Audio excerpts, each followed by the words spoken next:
So in the last couple lectures, we talked about information processing theory as it relates to personality. And I touched only briefly on evolutionary psychology, but as I mentioned, this is an approach that I'd engaged with over the years. It's been some years since I had done that, just entering into some of the debates and offering some critiques of this approach. So I thought what I would do is I would pull up some old slides and I would walk through some of these slides, try to explain some of the issues that I see in this approach, but also maybe comment on some shifts in my thinking around some of this stuff. I don't know if it really kind of changes a whole lot in how I see evolutionary psychology, maybe a little bit. But for those who are interested, I thought I would offer this discussion here. Before getting going here, a few comments and qualifications. The issues involved in our coming up with the right conceptualization of what it means to be human are, of course, extremely complex and nuanced. So anyone who's been following the lectures have a good sense of that, I think. If you're just coming to this video without having watched any other lectures, I would probably recommend checking out the first one or two lectures anyway. But effectively, we're dealing with competing theoretical communities that involve nested assumptions and auxiliary hypotheses regarding epistemology and ontology. So within a given paradigm, the various knowledge claims or justifications for putting forward some piece of knowledge, how it claims to put forth evidence within that framework, and its ontology. So the kinds of entities or the ontological status of the entities that they're working with within that framework. So is it does it involve just material things? Does it involve processes? Does it involve conscious beings? Does it involve mental representations? Does it involve teleology, purposes and goals and aims and things of that nature? Will we assume a subject-object ontology, so a self-sufficient entity, a thinker over and against some environment or world of objects? How do we account for human consciousness within that framework? And how do we make sense of differences between human and non-human animals within that framework? Each theory has its own preferred modes of conceptualizing causation. And I've come to understand some of the theoretical disagreements between members of conceptual communities as being fundamentally a problem at the level of their causal assumptions working within a given framework. So, we might ask, can humans be entirely explained in terms of material and efficient cause, or will we grant a role for formal and final causes, so more of an introspective, subjective agent? Does that play a role here, or are we going to say that everything is effectively reducible to physical entities and processes or mechanisms? How do we define agency, free will, and deal with physical determinism within a framework? And all of these deeper philosophical issues are, of course, lurking in the backdrop of the debates. So note that while I'm critical of mainstream evolutionary psychology, I do not deny the importance of evolution or that humans have an evolved psychology worth studying. I believe that there are important, evolved biological differences, both physical and psychological, as it relates to differences between biological men and women on average. And there are, studies that are framed from more of an evolutionary kind of framework that I'm right behind and agree with 100%. I think a lot of this stuff I used to be a little bit more resistant to, just because of, I guess, the approach would seem to kind of stretch itself quite thin, or would try to extend itself to places where it didn't belong, and so I was maybe a bit distrustful of some of the some of the studies that were coming out of this paradigm, some of the research rather that was coming out of this paradigm. So just to give an example, the studies showing that testosterone exposure in utero would seem to predict in some ways whether an infant, a child, would be interested in more kind of objects and things that move, or whether they would be interested in more typically feminine type things involving dolls and more social type interactions and things like that.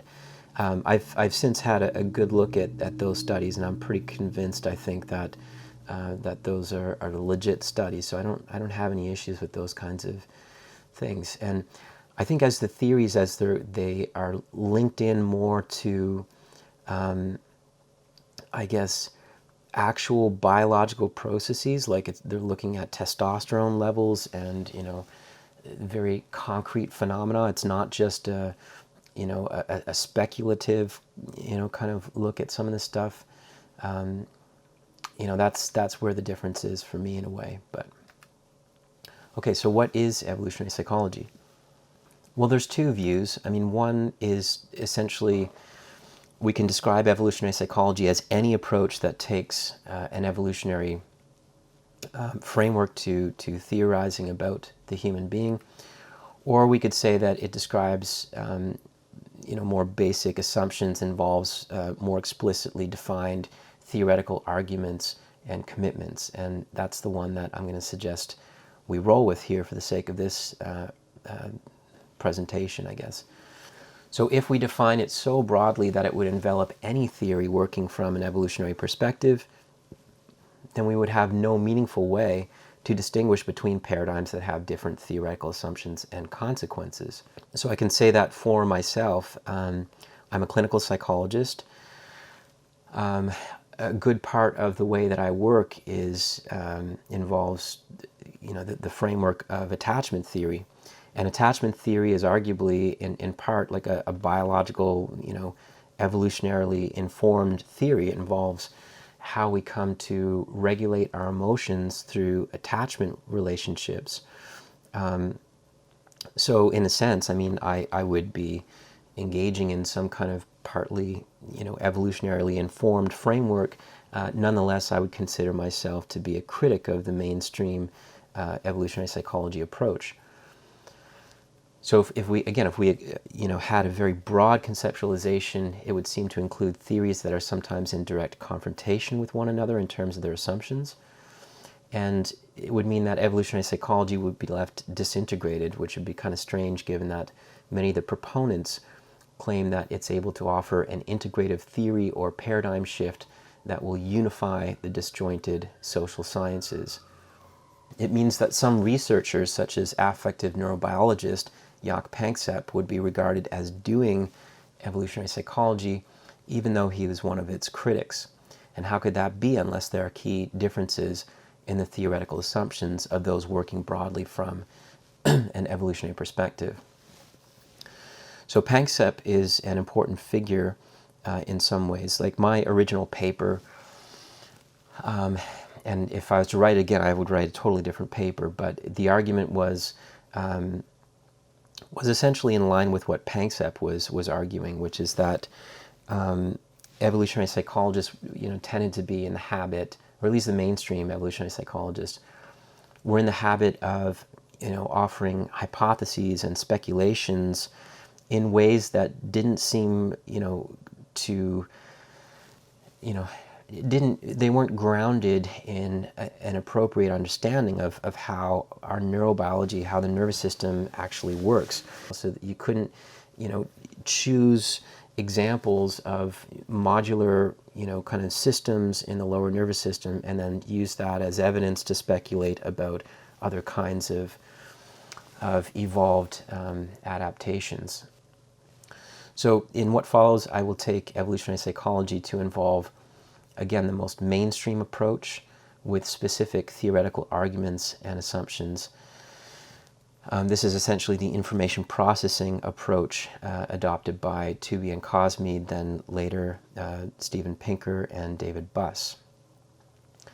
So I should say as well that the approach that I take here is a bit different from, so there are some people who call themselves evolutionary psychologists who, who are critical of the information processing approach or the mainstream approach to evolutionary psychology, and they're trying to basically reform it from the inside out. And a couple of these people who call themselves evolutionary psychologists, they had been in contact with me and were, roughly in agreement with my concerns and the issues. So again, like an evolutionary psychologist it depends on, how you're wanting to define that, but for the sake of this discussion, I'm defining it more in the information processing approach. So I guess what that means is that, in theory, I'm not against evolutionary psychology as a broad approach, just in a specific way of doing it. So some of the theoretical assumptions. This is a quote from Confer and colleagues. This is David Buss's camp. They say, evolutionary psychologists suggest that the human mind is a complex, integrated assembly of many functionally specialized psychological adaptations, which are themselves information processing circuits that take in delimited units of information and transform that information into functional output designed to solve a particular adaptive problem. So a lot of the language here is, again, picked up directly from more the cognitivist information processing theory. It's running on the computer as a metaphor for making sense of the human being, and this is in essence the approach that I disagree with. Some of the criticism actually from the last two lectures on information processing theory, they're all the same kind of criticisms that you could put against this way of doing evolutionary psychology, because they carry the same assumptions. So according to Buss, the form of the mechanism, its set of design features, is like a key made to fit a particular lock. So it applies evolutionary principles to study the human mind, but like all paradigms, they would first need to define it.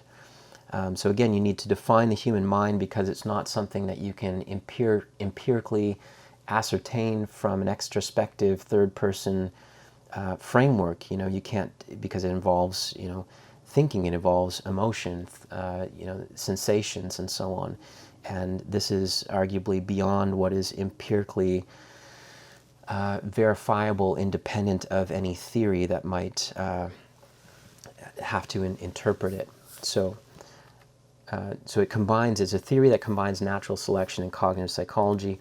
It suggests that the mind is a computational information processing system, and information processing mechanisms are partly or fully pre-specified in our genes, with the caveat that such mechanisms may require environmental input for their ultimate formation or activation. This is what they call design reincarnation.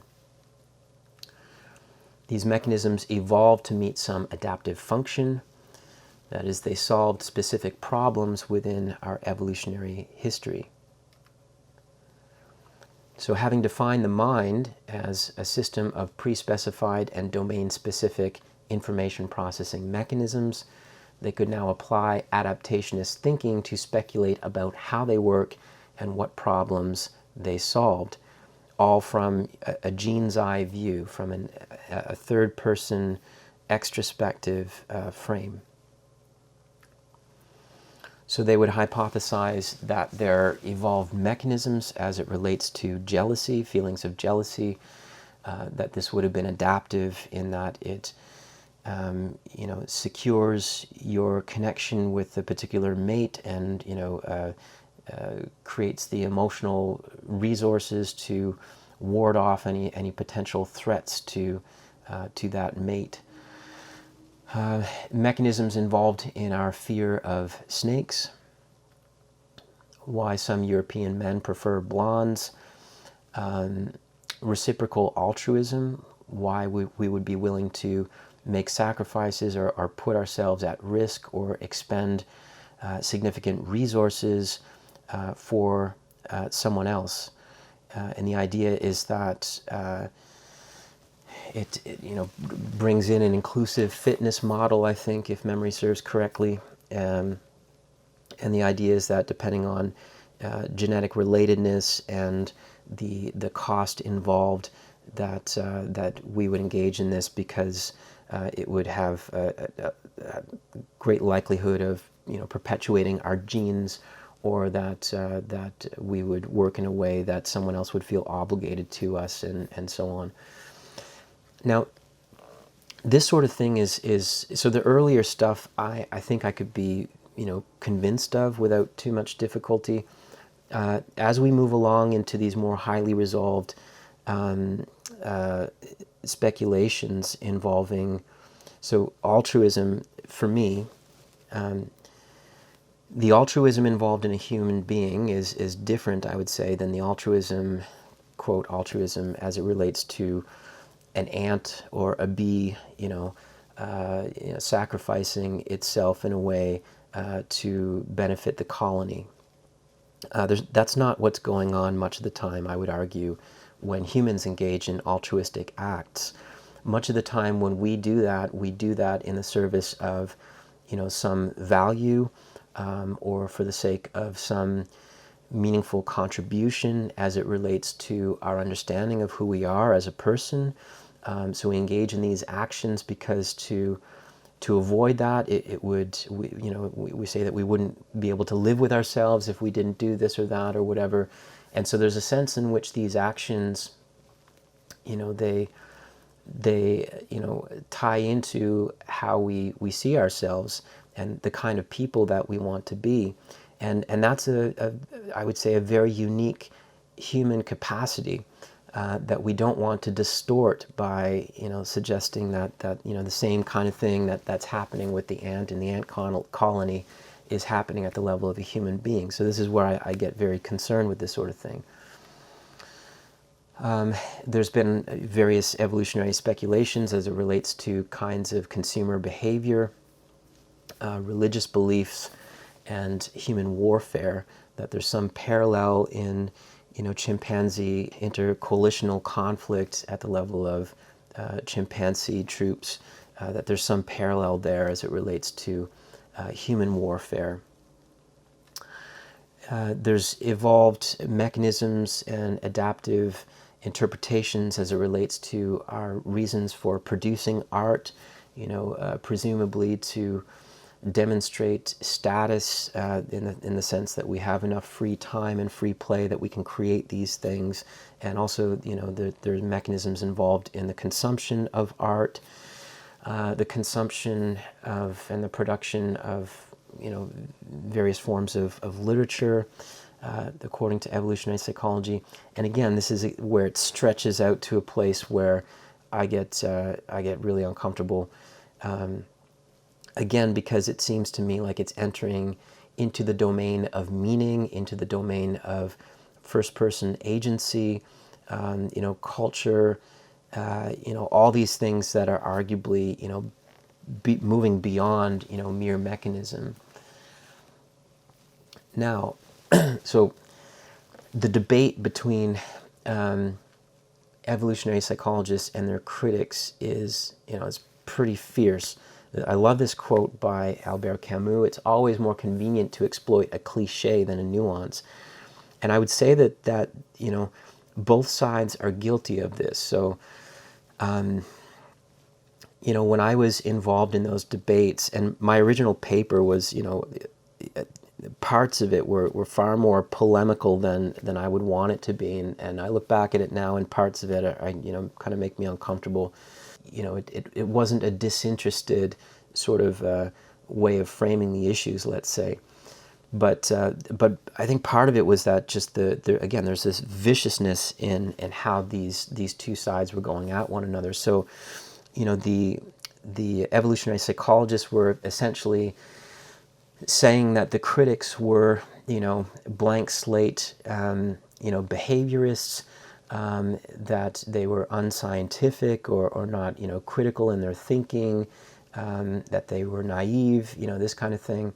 And, the critics, many of the critics were, suggesting that evolutionary psychologists were determinists, and labeling all kinds of accusations, against them as well. So we're going to try to see a little bit more nuance in some of this, but so we can see though in how the evolutionary psychologists, for their part, like how they frame this debate.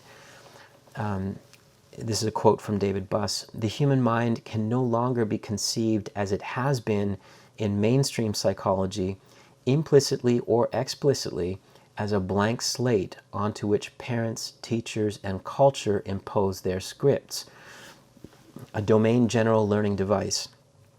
Instead, the human mind comes factory equipped with an astonishing array of dedicated psychological mechanisms designed over deep time by natural and sexual selection to solve hundreds of statistically recurring adaptive problems that our ancestors confronted." So again, for David Buss, the alternative is this blank slate vision of what the human being entails.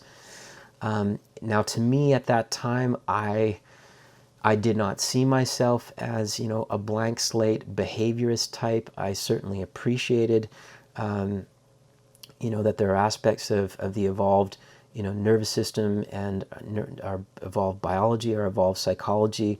I was quite willing to concede that. So when they kind of painted it in this way, like I certainly didn't see myself in that.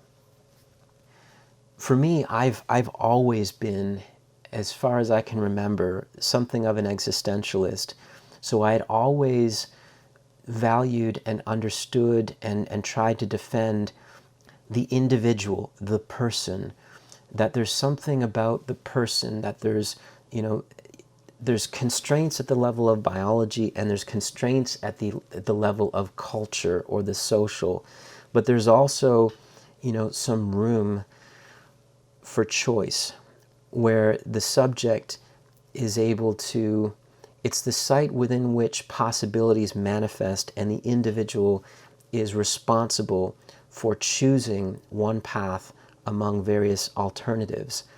And I had always seen that as something very important and something not to lose sight of.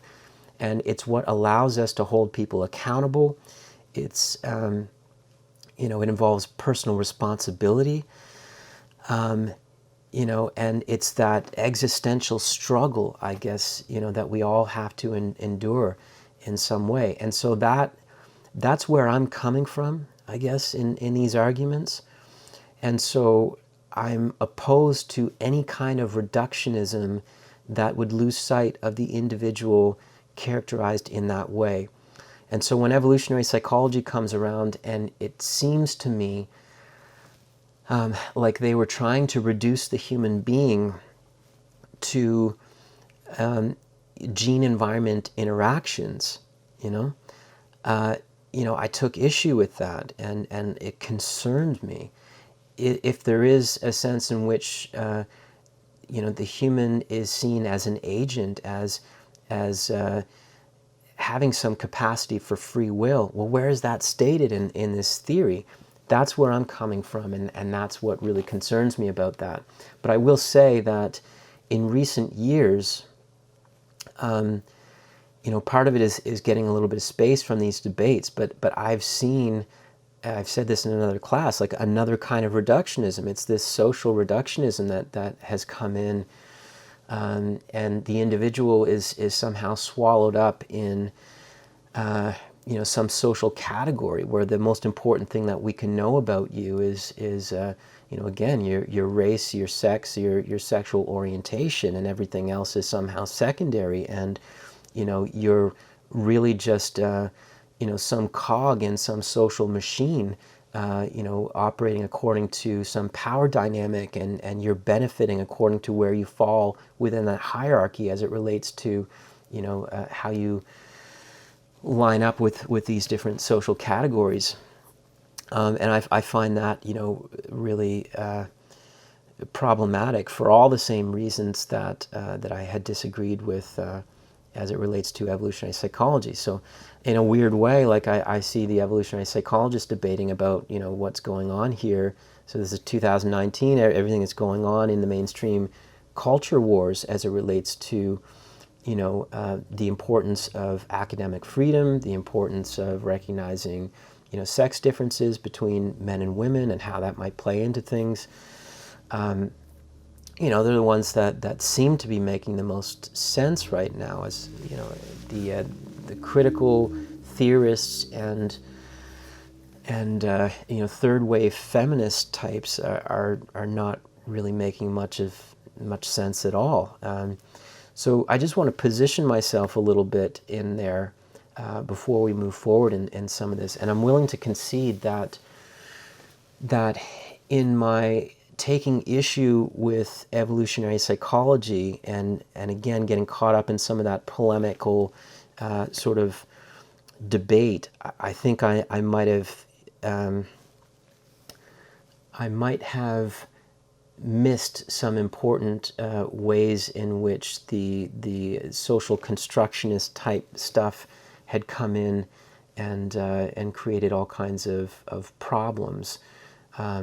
But anyway, again, as far back as I remember, I had always considered myself more of an existentialist who is looking at the individual and not wanting to engage in any kind of absolute reductionism. There's constraints on both ends, but we have to make room for the individual as such. So there's this straw man alternative hypothesis and how this was set up. So for Tooby and Cosme, the alternative to their approach, this moderately or massively modular information processing approach, is what they dubbed the standard social science model, defined as the blank slate, the social constructionist or cultural determinist perspective, where the mind is regarded as shaped almost entirely by culture. John Classios, in responding to my initial paper, says that one would be at a loss in attempting to explain such systematically predictable patterns occurring at the surface level in merely domain general blank slate terms. Well, again, this is not a position that I would advocate. This is not how I see the human being. So it seems like many of the evolutionary psychologists would fail to seriously entertain a non-blank slate alternative hypothesis. So when non-adaptationist translates into blank slate hypothesis, the result is it's a false choice, which may cast doubt on the positive findings reported by many evolutionary psychologists. So it's important, this is for both sides of the argument. It's important not to make a caricature of the other side. So I would argue that the serious critics are not blank slate behaviorists or social constructionists, although I will not deny that they're out there for sure. And I see them in the last few years. I see them everywhere now. Okay, so there's this claim that the evolutionary psychologists are able to unify the social sciences, and I want to argue against that in what follows. So they claim that within the past few decades, we've acquired the conceptual tools to synthesize our understanding of the human mind under one unified theoretical framework, that of evolutionary psychology. And this is from Gowland and McBurney. This is an older text, but it was one that was used in teaching intro evolutionary psychology courses. It's an approach to all psychology. It uses evolutionary thinking to answer questions in all areas of psychology, including learning, perception, personality, and the rest. So evolutionary psychology claims to be a unifying theoretical framework applicable to all psychology, yet the authors espouse an understanding of the human mind based on a particular set of theoretical assumptions, arguments, and hypotheses. By stating that evolutionary psychology can unify the social sciences under one coherent framework, they assume that their key assumptions are correct, presumably in all domains of psychological inquiry, and or suggest that credible alternatives aside from the standard social science model either don't exist or are not worth considering. This is from Gallen and McBurney. Not only are the natural sciences linked, all of science is a single coherent enterprise. All of science is based on common assumptions and methods. The web of scientific laws, theories, and explanations must form a coherent fabric across disciplines. Now, it seems like there's like a singular understanding of cause that is implied here in this quote. I would say that few philosophers of science would agree with this depiction. Not only do competing conceptual communities disagree about how science should be defined, they also differ immensely in their theoretical assumptions, the research methods, standards for identifying, collecting, and interpreting data, and such scientific pluralism is thought by many to be a necessary component of true science. So if this is roughly in accordance with Thomas Kuhn, who said that normal science involves, competing conceptual communities with different theoretical assumptions and so on. So asserting a single correct philosophy of science assumes the veracity of one position while discouraging alternative interpretations, theoretical nuance, and critical discussion. A really good paper that's relevant to all of this is Martin Dirkson's 2005 paper, Against Integration, Why Evolution Cannot Unify the Social Sciences. So again, like evolutionary psychology is operating on, as far as I can tell, a material efficient level of causality, and to say that method or that approach is applicable to all areas of psychology is to say that the human being is reducible to that model of causation, and I would disagree with that. So Gallen and McBurney suggest that contradictions are not allowed in science. Notice the fundamental contradiction that occurs when psychology or any of the social sciences try to divorce itself from biology. So this statement and the context in which it's made seems to suggest that psychology must choose between evolutionary psychology and a dualist metaphysics, where mind is treated as existing separate, that is, divorced from a physical body or biological processes. Many non-evolutionary psychologists, however, acknowledge that while there are necessary biological conditions and environmental stimuli and interactions of both that make all human psychology possible, they are nonetheless insufficient conditions and in many cases are not even the most important factors in explaining the why of human action.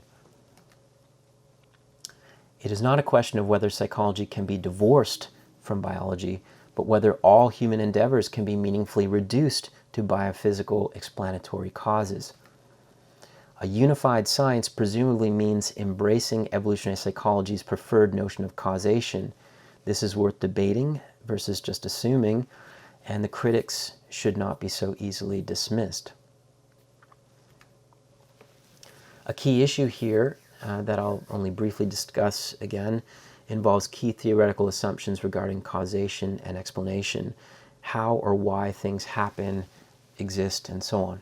So evolutionary psychology adopted its models of causation from evolutionary biology and ethology, which developed ways of explaining the behavior of non-human animals.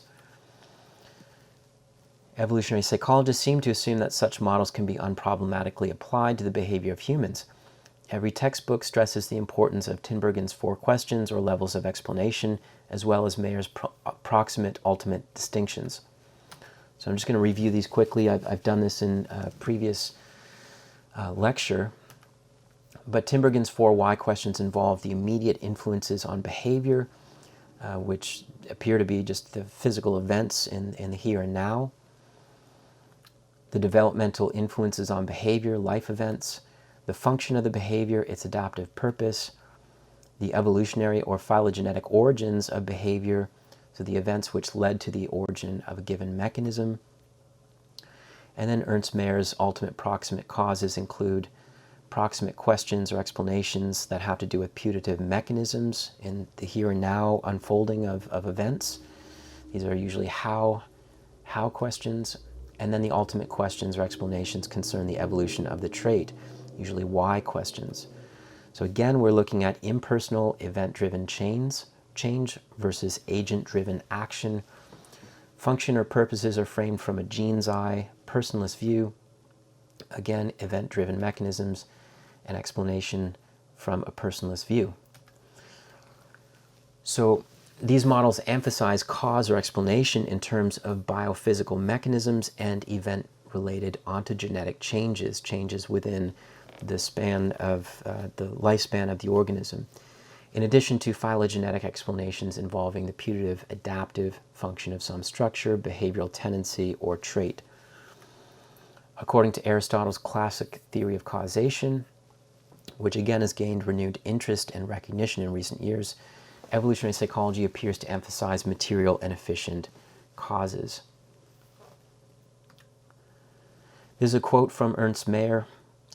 The purposive action of an individual, insofar as it is based on the properties of its genetic code, is no more or less purposive than the actions of a computer that has been programmed to respond appropriately to various inputs. That is, if I may say so, a purely mechanistic purposiveness. Scientific biology has not found any evidence that would support teleology in the sense of various vitalistic or finalistic theories. All the so-called teleological systems are actually illustrations of teleonomy. So teleonomy means the apparent purposiveness, the apparent agency or choice, the apparent selecting among various possibilities and so on. So really it's a matter of underlying causes of which we may be ignorant.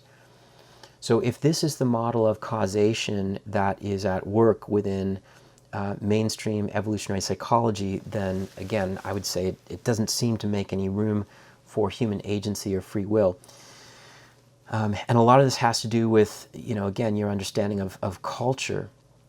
So when I would make arguments about the importance of the environment or the importance of culture, I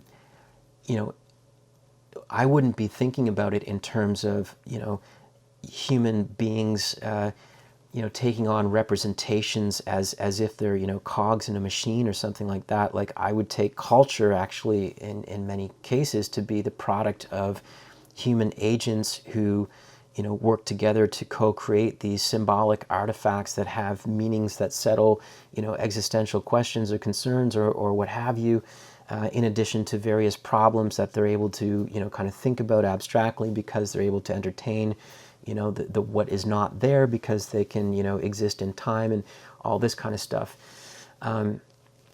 So, again, arguably, you need some sense of agency, to be able to do that. And again, it doesn't seem to fit within the causal framework that the evolutionary psychologists are stressing. So we can see, I think, that they're working mostly from a material efficient model of causation. Again, material cause, as I've talked about before, is the presumed underlying unchanging essence of a thing at any given point in time. So it could be wood, cloth, flesh, genes, carbon, electron, matter, blah, blah, blah. The efficient cause is the succession of events over time believed to originate or sustain motion. And we can see this in some of the quotes relevant to evolutionary psychologists or those who support that framework or model. Pinker says the mind is what the brain does. There's overwhelming evidence that the mind is the activity of the brain. There's only one sort of stuff, namely matter, the physical stuff of physics, chemistry, and physiology, and the mind is somehow nothing but a physical phenomenon. In short, the mind is the brain. Classios, again, who was the individual who was critical of my paper, evolution by natural selection is the only known anti-entropic process capable of generating such functionally organized design in nature. Gallen and McBurney, the problem with the standard social science way of thinking is that it fails to address the very large problem of exactly how experience shapes the trait. How can it shape the trait except by rules of gene-environment interaction that are coded in the genes? There is no general purpose or general learning mechanism because that kind of mechanism would not serve any purpose. Well, maybe it's not a matter of mechanism. Maybe it's a matter of, human beings being able to think abstractly and being able to, engage in the act of predication, being able to categorize and classify and organize their understanding of reality because of their, dialectical capacity for thought, as opposed to a mechanistic cascading of events. According to David Buss, human behavior cannot occur without two important ingredients. Number one, evolved adaptations, and number two, environmental input that triggers the development and activation of these adaptations. Asking whether it is genes or environment has not been very informative because evolution has pre-programmed an interaction between genes and environment. The question is nonsensical. Now, notice again the material efficient causal emphasis. While it's not genetic determinism, it sounds very much like determinism. And I'm not going to speak for all the critics of evolutionary psychology, but this was and is my primary concern with this model or this framework. Also note that for evolutionary psychologists, the environment has already played its biggest part in the environment of evolutionary adaptedness, the Pleistocene period. So modern environmental forces offer proximal input. They're not distal or ultimate. They're not the distal or ultimate influences in the causal chain. Psychologists study the behavior of living things. Living things are biological objects and thus will conform to the principles discovered by biologists. The single most powerful principle is the principle of evolution by natural selection. The conclusion is obvious. The behavior of living things must be explicable in terms of evolution. While it would be correct to say that human behavior cannot operate in contradiction to basic evolutionary or biological principles or the laws of physics, it's an entirely different claim to suggest that it must be explicable at that level. That would be my response to that. So the problem is not that material efficient causes don't apply to us. It's that to fully appreciate what it is to be human, one must also have a genuine understanding of human agency and formal final causal processes. Something evolutionary psychologists don't necessarily deny, but it is only rarely discussed, if at all, and it's excluded from the formal theory. Human agency, involving formal and final causal processes, arguably will complicate the explanatory picture. So, evidence by inappropriate analogy. According to Buss, psychological adaptations are just like other adaptations. So evolutionary psychologists seem to make little differentiation between physical and psychological adaptations. There's a lengthy quote by David Buss. Despite the technological difficulty of studying neural circuitry, the equivalence of psychological adaptations and other adaptations is not mere analogy. The neural circuits constituting psychological adaptations are no different from other adaptations.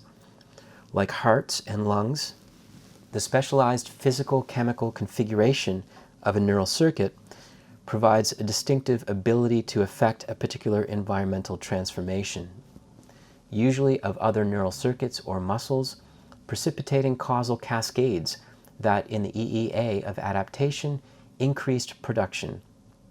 Conversely, anatomical adaptations like hearts and lungs can be thought of as information processing adaptations.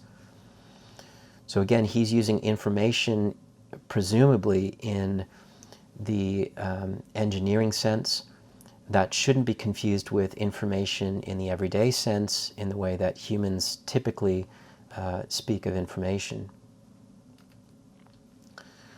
Now, why is it misleading or even wrong to suggest that psychological adaptations are just like physical adaptations, and to use analogies involving physical adaptations to explain the function of psychological ones? Well, most non-psychological physical adaptations operate involuntarily and without conscious awareness. Quite unlike purported psychological adaptations, I'm largely uninvolved in the beating of my heart. Most of the time, I'm not even aware of its presence as long as it's functioning properly. It might even work perfectly well when I'm in a coma. Conversely, a psychological adaptation that is presumed to be involved in my buying a Porsche to display my worth to a potential mate involves numerous steps of conscious deliberation, planning, and voluntary action. Moreover, according to evolutionary psychologists, we can consciously choose to inhibit or override many of our psychological adaptations, though the theory doesn't explain exactly how that's possible. The same is untrue for most physical adaptations. In other words, we cannot will our heart to suddenly stop beating or consciously inhibit our endocrine system from functioning. Evolutionary psychologists seem to take one kind of causation and apply it to where it doesn't belong. And that statement, in essence, is my main argument, I would say, against evolutionary psychology, at least in this form. While there's certainly evidence for basic emotional and motivational systems in the brain that are functionally organized in advance of experience, or partially constituted and awaiting the appropriate environmental input to activate or complete them, we cannot use uncontested and veridical evidence of modularity in the brainstem or primary neocortical areas and apply it by analogy to support a neural philosophy that supposes the existence of similar features throughout the nervous system. This is essentially Jock Panksepp's argument. And I'm going to quote him here. Although the lower reaches of all mammalian brains contain many intrinsic special purpose neurodynamic functions, that is, basic motivational and emotional systems, there is no comparable evidence in support of highly resolved, genetically dictated adaptations that produce socio-emotional cognitive strategies within the circuitry of the human neocortex. So let's deal with this determinism issue here. So David Buss thinks that his critics are concerned about genetic determinism, and in a section of his textbook titled Common Misunderstandings, he argues the point. He says, consider calluses as an illustration. Calluses cannot occur without an evolved callus-producing adaptation combined with the environmental influence of repeated friction to the skin. Therefore, to invoke evolutionary theory as an explanation for calluses, we would never say calluses are genetically determined and occur regardless of input from the environment. So notions of genetic determinism, behaviors caused by genes without influence from the environment, are simply false. But I would say that it's not genetic determinism, but material efficient causal determinism that concerns many critics, at least critics such as myself. So for me, genetic determinism is every bit as bad as environmental determinism. Both of those things, are hugely problematic for me. So the real worry is that this theory leaves no room for a human agent capable of making genuine deliberations regarding possibilities. That is, real or non-epiphenomenal choices among alternatives, and is at times able to engage or refrain from performing an act based on their own choosing, not independent of material efficient causes, but not completely determined by them either. So in other words, see formal final causes.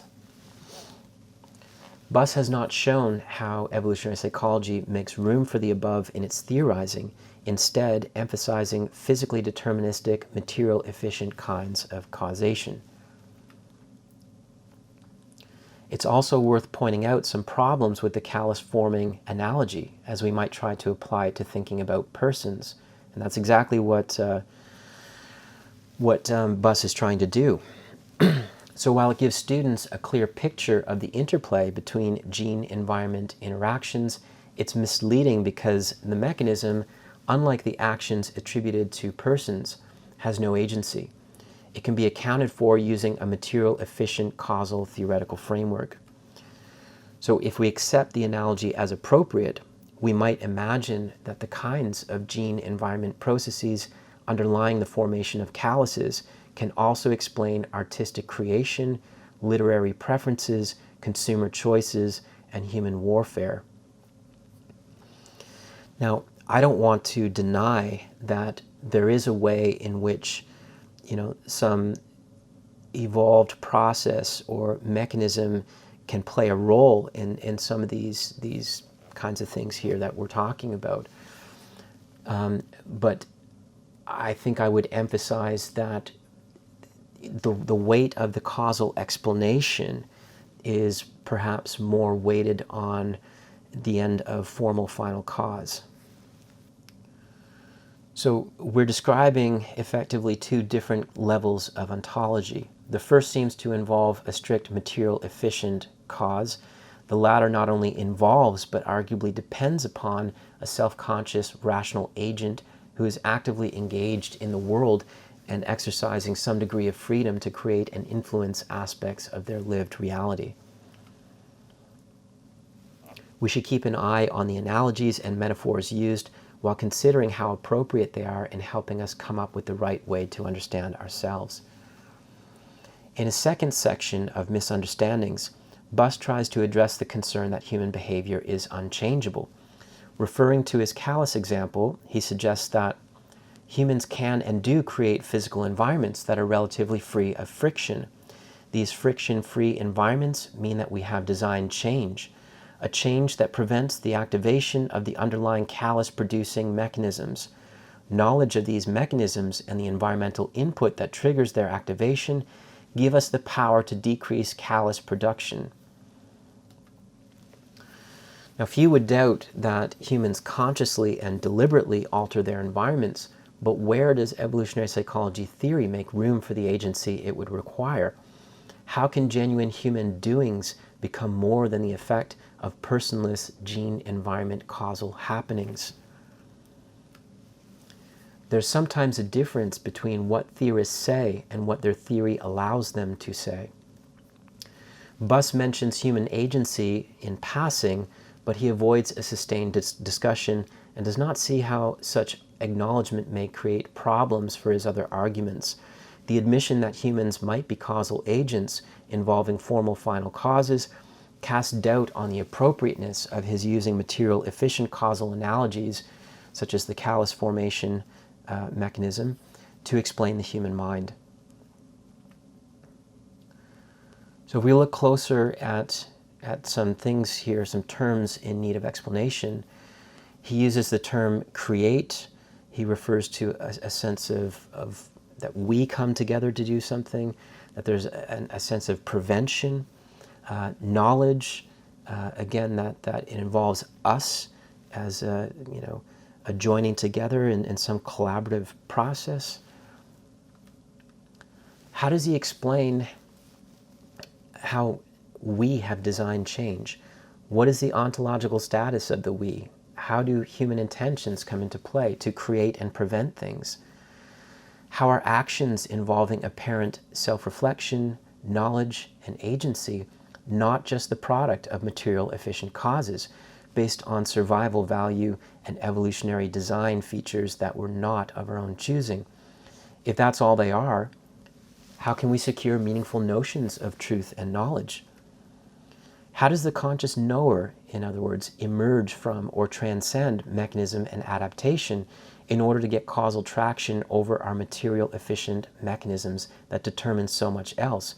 Where is this spelled out in the theory? Now,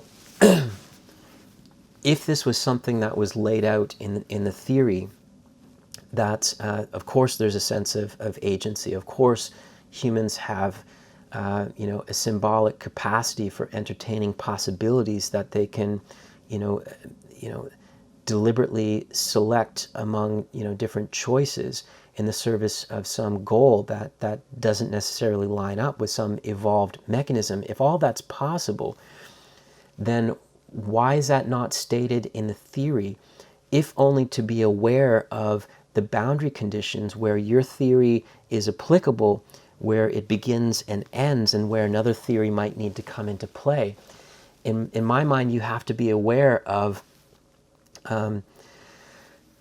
this other, theoretical interpretation, not from a gene's eye perspective, but from a first-person, phenomenological perspective, from this perspective of an agent, or from the perspective of an individual who is maybe lost in some, cultural abstractions, but the cultural products themselves were the result of other agents who had produced these, symbolic ways of relating, or, structural rules that do not operate at the level of mechanism, but operate at the level of formal cause.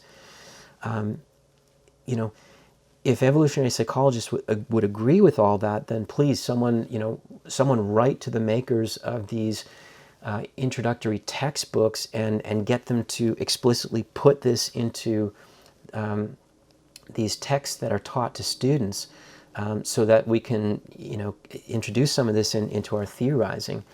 I'm not opposed to evolutionary psychology in principle. It's just, can we do it the right way, and can we do it in a way that is able to make room for the human as an agent, as a person? So if Buss intends to claim that we do have an ontologically powerful notion of human agency, allowing us to imagine possibilities, anticipate and prevent outcomes, and act in ways that alter our environments, doesn't such acknowledgement undermine the argument that we need mechanism and evolutionary adaptation to get the job done nearly everywhere else? This dizzying array of mechanisms, as he calls it. Wouldn't this admission call for a much scaled down conception of a massively modular mind?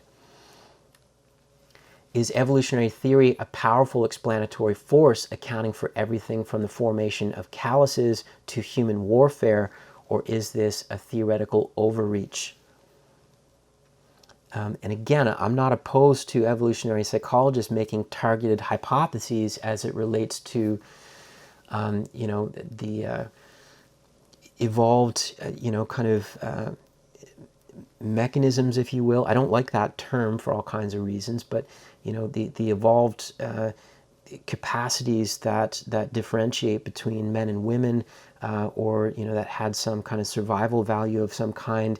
If they're targeted hypotheses that would roughly map onto some understanding of how the nervous system actually works, I don't have any problem with that. And again, the theories that take that seriously and are working with causes at the level of investigating testosterone levels and things like that, I don't have a problem with a lot of that stuff.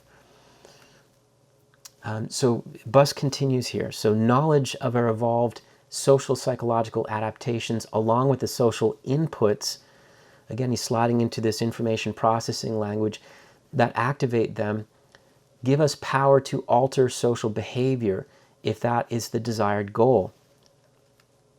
So again, there's much to be explained here.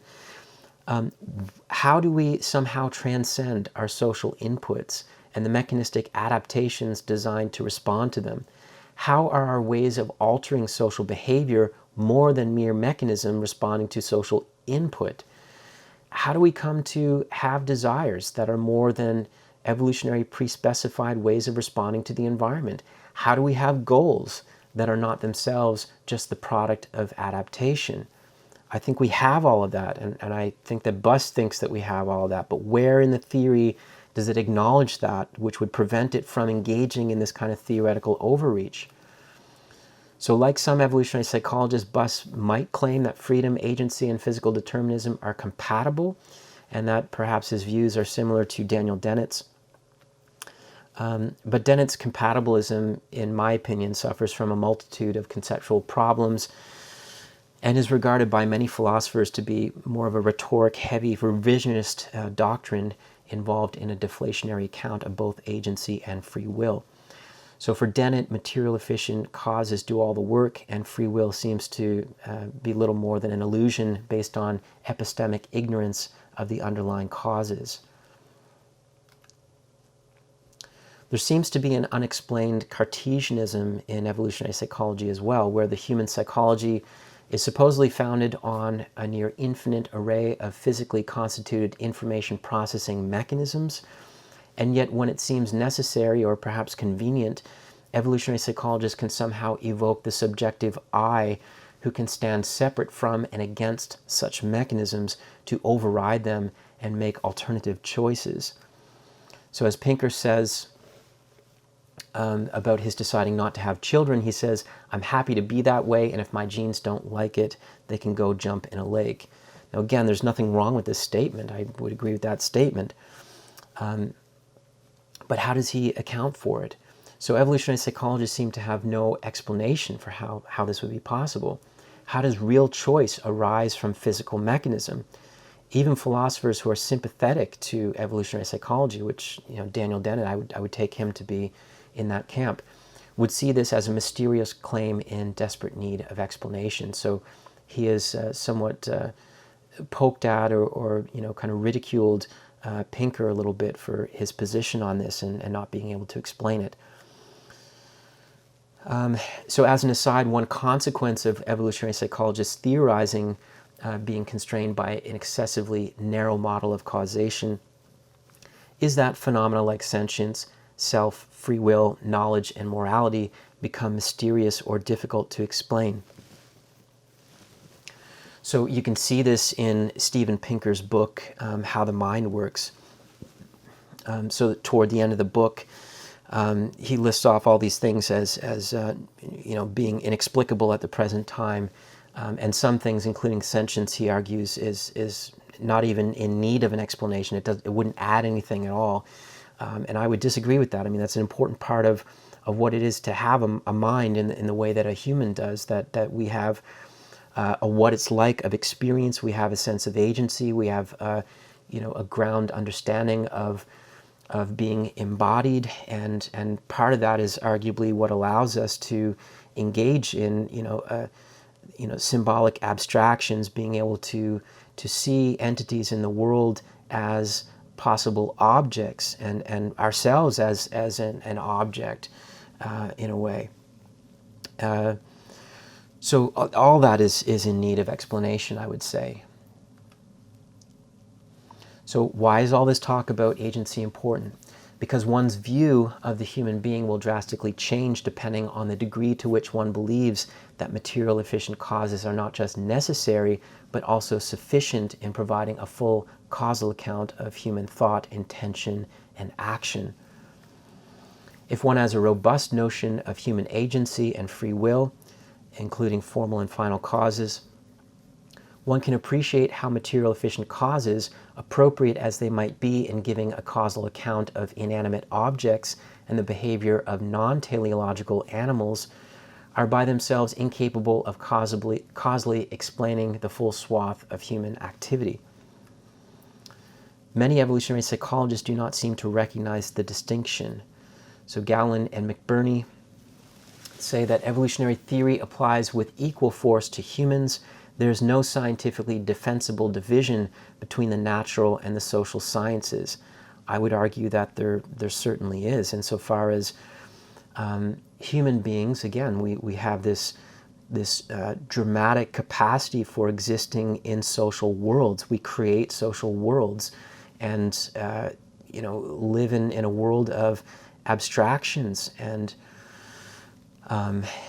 have this sense of agency in which we can monitor our behaviors and engage in ways that line up with our purposes and so on. And a lot of this is beyond the pale of anything that other animals are capable of. So it's important that we recognize that, we don't forget that. So seeing no difference between the biological and the social in this case, in the realm of human activity, is what presumably allows evolutionary psychologists to be so comfortable comparing non-human animals to humans and vice versa, as well as comparing humans to computers and vice versa. So anthropomorphism is a suggesting that non-human animals are like humans. And this is a quote from David Buss. It's cited by McKinnon in one of her books. At any point in this sequence, she may decide that the nest does not meet her standards and depart to inspect another male's nest by exerting a preference for males who can build a superior nest. The female weaver bird solves the problems of protecting and provisioning her future chicks. Her preferences have evolved because they bestowed a reproductive advantage over other weaver birds who had no preferences and who mated with any males who happened along. Women, like weaver birds, prefer males with desirable nests. So I would say it's questionable to suppose that weaver birds decide, inspect, prefer, have standards, and solve problems, at least in a way that's comparable to human beings. Such activities involve a sustained self-consciousness and human agency, abstract thought, and personal reflection and intention. I'm not sure to what extent a weaver bird is capable of this sort of endeavor. Evolutionary psychologists often attribute conscious motives and human intentionality to animals that are unlikely to have them. This presumably makes it easier for them to then claim that animals are similar to us and conclude that our actions are likewise analogous to theirs. So animal-morphism involves ascribing non-human animal traits to humans or denying that there's much difference between humans and non-human animals. So evolutionary psychologists commonly apply zoological terms to humans, such as when they study marriage and human relationships, while using terms like mate selection and mating behavior, zoological terms defined by the goal of copulation and breeding. And again, that's not to deny that there's part of that involved in what we humans do, but to say that that is the most important causal explanation or level of understanding, I think, is needing to be justified. So this is again a problem because it assumes exactly what they're trying to prove, that humans do not differ from other animals in any meaningful way. And quoting McKinnon, in the process, the social institutions and values that are central to specifically human relations are entirely erased. So again, let's revisit this computational mode of theorizing. We see Cosmead and Tooby claiming again that the brain is a physical system. It functions like a computer. Confer and colleagues, evolutionary psychologists suggest that the human mind is a complex, integrated assembly of many functionally specialized psychological adaptations, information processing circuits that take in delimited units of information and transform that information into functional output designed to solve a particular adaptive problem. The brain's evolved function is to extract information from the internal and external environment and use that information to generate behavior and regulate physiology. So to describe the brain's operation in a way that captures its evolved function, you need to think of it as composed of programs that process information. Well, again, we're sliding back and forth between two different senses of information, I think. Information at the level of software and as might be presented as output for a self-conscious being to receive and interpret and make sense of, is not the same as information as it might relate to what's happening at the level of the nervous system or also at the level of engineering as it relates to the digital computer. So human thinking or processing typically refers to self-conscious activity. We're experientially present when engaged in the task of thinking. Thinking is intentional and is often utilized by the subjective agent for their own ends and purposes, as opposed to being something that merely happens to some kind of passive object. The computer, in contrast, has no agentive self that is actively present. nor is it in the possession of a subjective awareness that must be attentively directed to the task at hand. It does not author its actions. It does not choose what it processes. It is held hostage to the will of the humans who programmed it. The computer is in this sense passive. Events happen to it. It is not aware of the meaning of these events and is incapable of holding beliefs that could be construed as being in any way personal.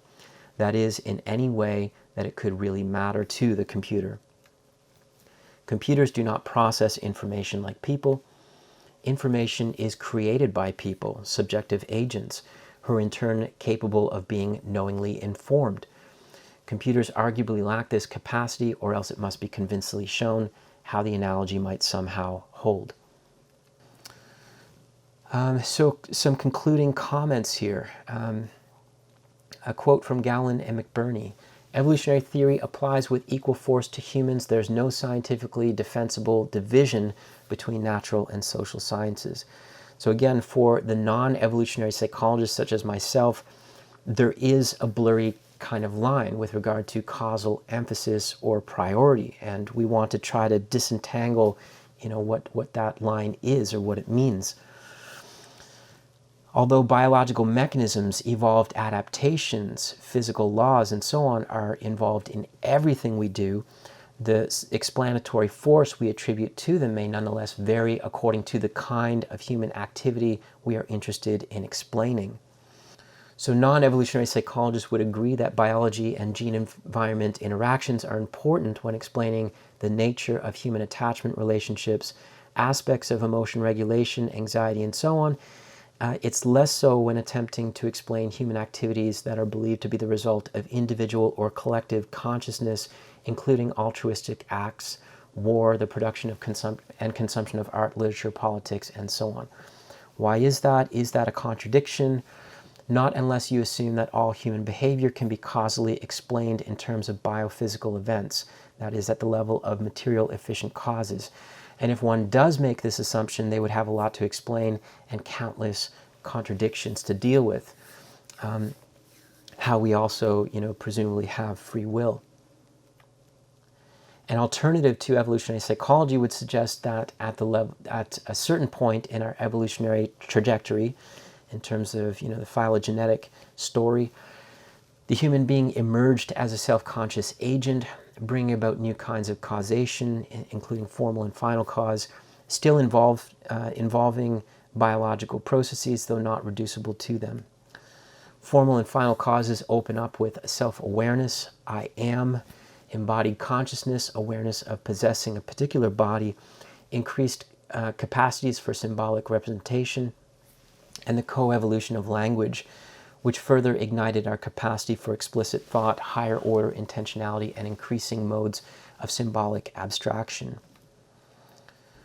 So no longer caught in an endless causal chain involving the physical constitution of the universe and prior biophysical events, this emerging ontological mode of first-person being, combined with symbolic abstraction, serves as the ground for explicit remembering of our lived past, anticipating future possibilities, and deliberating among outcomes, based on personal and collective goals, values, and meanings.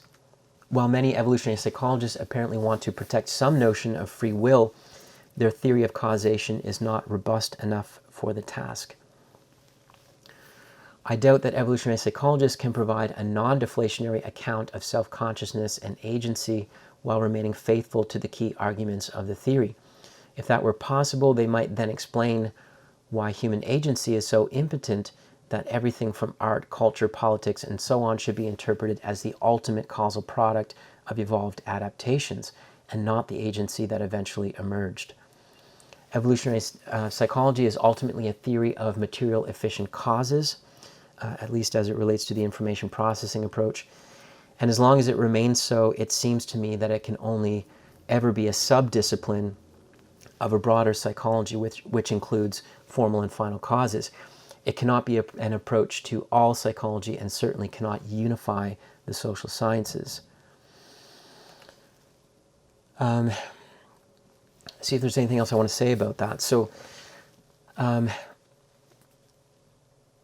So as much as I'm critical of a certain approach to evolutionary psychology, again, I would say that that there are people who claim to be evolutionary psychologists who, in the present socio-political climate, are making the most sense. Like, Brett Weinstein, Steven Pinker, Gad Saad, much of what they're saying right now in terms of understanding the nature of, biological sex differences, again, the importance of academic freedom and discussions around that, the importance of understanding biology as it relates to the human being more generally. All that stuff makes perfect sense. I'm on board with that. I'm more on board with them than with the critical theorists or the third wave feminist types. So again, I just despise all forms of reductionism. I recognize that there are levels of constraint that are important to appreciate on both the biological and the level of the social. But for me, it's about capturing that the individual as a person. Jordan Peterson is a guy who's kind of, he's an interesting person who fits in into this because he emphasizes the importance of the individual, of of the person as being the chooser of various possibilities. Personal responsibility is a big deal for him. There's a lot that I agree with Jordan Peterson, and it seems like he at times will side with some of the more mainstream evolutionary psychologists, but I would suggest that there's a tension there, because what he's doing is more of it's an evolutionarily inspired approach, but it's more of a Jungian phenomenology. It's not really like a computational sort of approach to understanding our evolved psychology. So, I think there is a legitimate tension there in what he's doing and what some of the mainstream evolutionary psychologists are doing. Okay, so I think that's all I have to say. Hopefully that helps you understand one way to offer some critiques of evolutionary psychology, and at least in the mainstream. Again, there are some folks who call themselves evolutionary psychologists who are critical of the information processing approach to doing evolutionary psychology, and I would be very much in agreement with them. I don't have any issue with that. So yeah, thanks for listening, and I hope that was insightful.